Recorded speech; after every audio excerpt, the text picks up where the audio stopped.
Growing Deer TV is brought to you by Bass Pro Shops. Also by Reconics, Trophy Rock, Gallagher, Muddy Outdoors, Eagle Seed, Nikon, Winchester Ammunition, Redneck Hunting Blinds, Derby City Turkey Calls, Ansman, and Antler Dirt.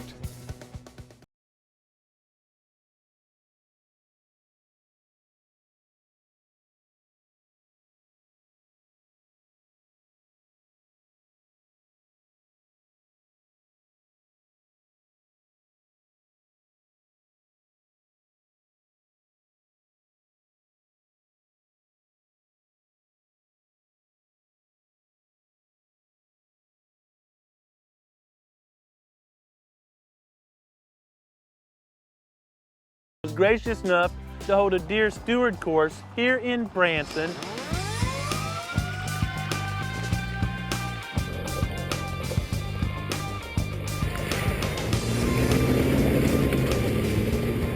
The pod on soybeans is really high in digestible fiber, and it adds about 1/3 to the weight. So a bushel now, instead of being 60 pounds, is 80 pounds. Because of that really good quality fiber, and deer need a lot of fiber. Otherwise, beans really here for us, work is about a 10 to 11 month crop. They eat the green forage during the growing season, they eat the bean pods all winter. Every single turkey we killed here on this property this spring, Brad and I looked in the crop and they were full of soybean pods. That was the majority of what we found in there. There were a few other weed seeds, but soybean pods. So, man, it's feeding my animals all the way through until it's just gone, or that barren time between when we drill and it comes out of the ground and gets big enough for deer to feed on. And during that window is when, you can't see through these trees, but there's an 18-acre, another cedar glade cut right there. During that window is when our native vegetation is just the strongman out here. It's at its highest quality nutrition, it's flushing, it's got tons and tons more than our deer can possibly eat. You're seeing driving by.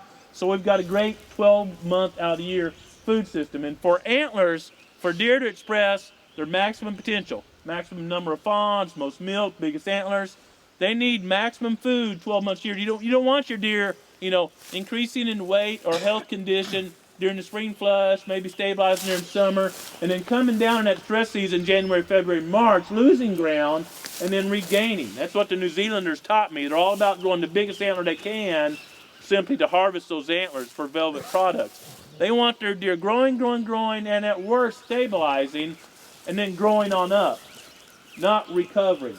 So that's what we try to do here at the proving grounds. Or whatever before, why don't you go with grain sorghum instead of corn? Well, corn's Roundup ready. I have a big weed problem here. Blackbirds will come through and wear out milo in a small plot. I mean, in 2 days, grackles and blackbirds can clean your plot.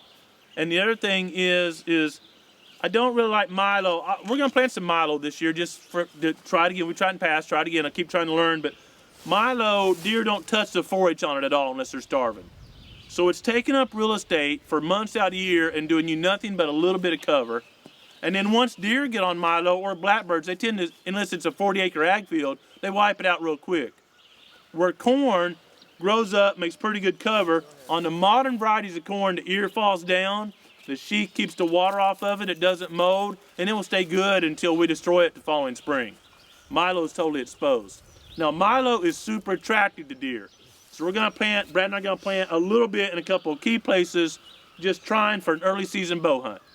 It's not part of our nutritional plan, it's certainly part of our attractive plan.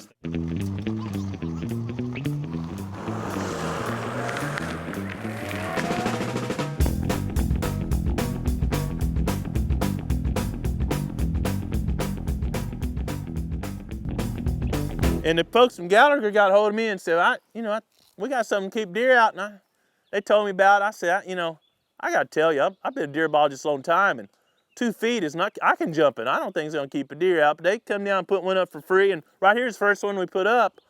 And I kind of, thinking, this ain't no dig here, I'll prove these folks wrong. So we put a Reconics camera at a couple ends of it and watching them, and we had close to 100% protection. And we've never grown beans in here over my boot, ever. This is what we did the first year with the fence.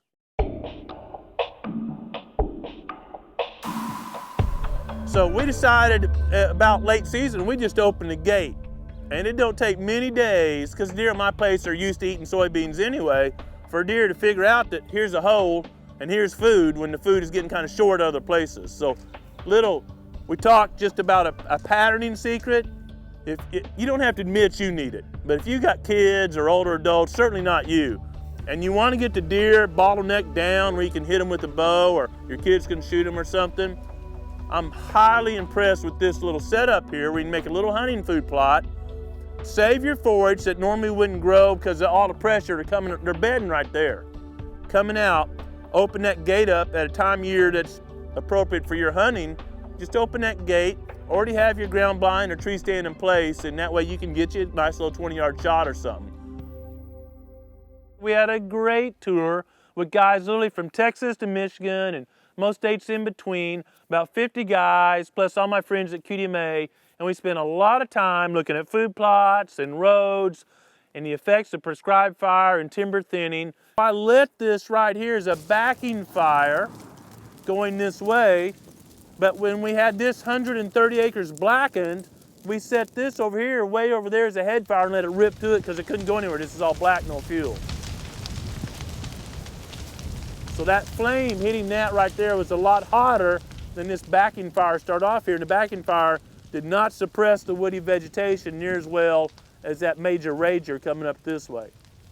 And you can't have a major rager everywhere and stop it right where you want. If we'd have hit this with the head fire, we'd have burnt that compartment the same day whether we wanted to or not.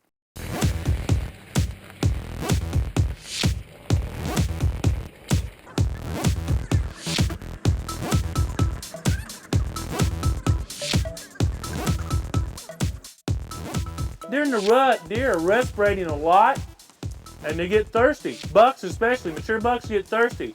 And if you can get a little water spot right where deer are traveling during the rut, they're almost always stopped right there. So think about water in addition to food as being a great hunting tool, but not just water on your property, water where you want it. And these liners, relatively inexpensive versus all the other work you do to make a pond hold. Great, great tools. Now, if you're putting your mineral out, everybody wants to put them right here. And what's it going to do? Leach right into water. Our mineral is right over there where it's going around behind the dam. We always put our mineral where it's not leaching into water. It's just an important consideration. And I always love these opportunities to not only share information, but to gain information from the instructors and the students who usually are very involved in the management of their property. Who grew up like Grant, my first 2 years, I didn't see a deer. 2 whole seasons. How many hunters go 2 seasons without seeing a whitetail these days? You know, let's do it again next year, Dad. I'm excited. Yeah. I think we're in a different world, so we're in some challenging times. We're going to have to, and we can't be as mad at does as we've been the last 15 or 20 years. And you know, we have been advocates, strong advocates, and will continue to be where necessary for doe harvest, and aggressive doe harvest still in some areas. But I think we're going to have to just look at deer management even more site specific than we have in the past. It'll be very, very micromanagement level, you know, strategies going forward.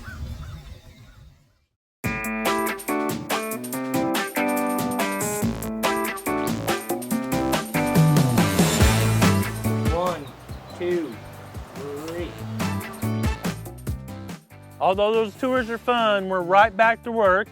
Brad and I went down to one of the cornfields. He'd actually planted Tuesday, so going on 7 days ago, and dug in the dirt. I love getting dirt under my fingernails. It's the afternoon of Monday, May 16th, and this cornfield has been planted. Today's the 7th day. Now we're all very anxious because last year and the year before, wireworm totally destroyed our corn crop. We got no germination because the worms literally ate out the heart or the germination of the seed before they had a chance to germinate and sprout. So we're just checking and just a little raking through of this particular furrow or where the drill went. I find one here and it's got just a little sprout coming up, and I found another one here and I can tell it's solid in the ground, so it's putting its root down, but it hasn't made that sprout, what I call the run for the sun, to come up out of ground, photosynthesize to give more energy so it can grow more rapid. So we're not going to dig around a lot, but we're getting corn. We're very worried because wireworm, an inch-long worm, in the past 2 years has actually found all our corn kernels and ate the center out, the germination out, and we lost our corn stands. Very irritating, very expensive, and then it took corn out of our rotation. So we did a lot of research in the off season and changed insecticides and actually put an insecticide applicator on our no-till drill. So instead of just broadcast spraying it, we're being more conservative and spraying it right in the furrow where the seed is. And we dug several feet down planted rows, and I'm very pleased that we found corn seed.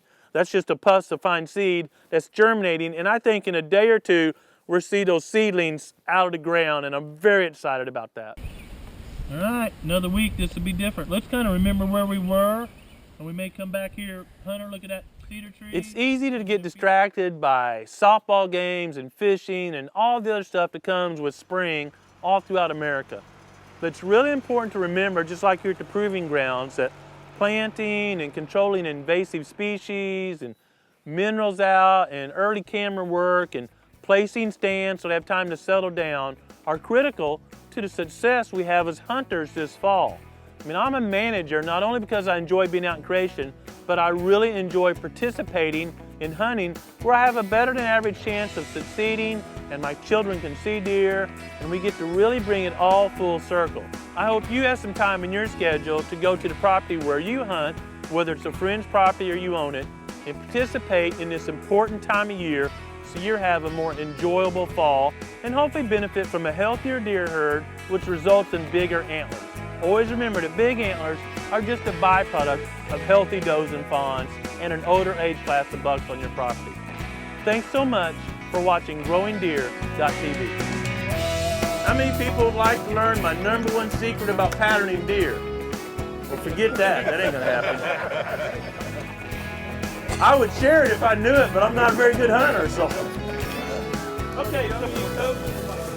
Anyone else? Yeah, we got one big enough one.